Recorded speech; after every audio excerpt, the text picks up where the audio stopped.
હારીજમાં કુકરાણા ગામમાં ખેડૂતોની ઉનાળાની સિઝન પહેલા જ હાલત કફોડી બની છે।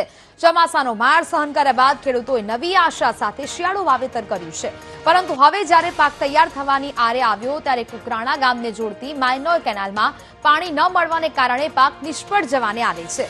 હવે છેલ્લા દિવસોમાં જરૂરી પાણી નહીં મળે તો આવનારા દિવસોમાં પાક નિષ્ફળ જાય તેવી ભીતિ સર્જાઈ છે, જેને લઈ કુકરાણા ગામના ખેડૂતોએ નર્મદાની માઇનોર કેનાલમાં પાણીની માંગ સાથે વિરોધ નોંધાવ્યો હતો।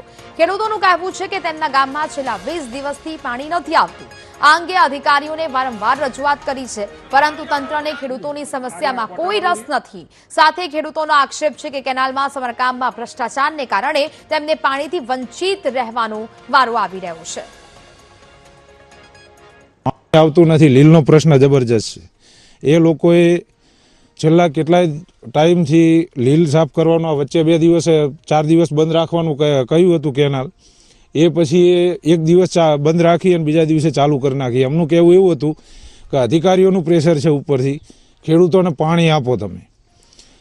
એ વાત હોવા છતાંય પાણી તો અહીંયા પહોંચ્યું નથી। તે કેનાલની સફાઈ એમને કરી નથી, કેનાલના તળિયા સાફ છે।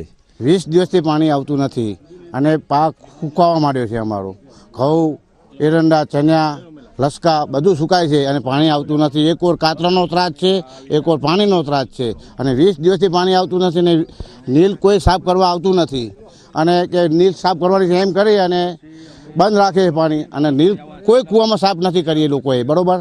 અને પાણી આવતું નથી। 20 દિવસથી અમારા ઘઉં, એરંડા, ચણ્યા, રસકા બધું સુકાવા માંડ્યું છે। ખર્ચા તો ઘણા કરી નાખ્યા સાહેબ, લાખો રૂપિયાના ખર્ચા કરી નાખ્યા, પણ છતાં ઉપરના અધિકારીઓ કોઈ સાંભળતા નથી। વધતા કે અમે વારંવાર દર વર્ષે રજૂઆત આવડી કરે હા, છતાંય પાણી છોડતા નથી।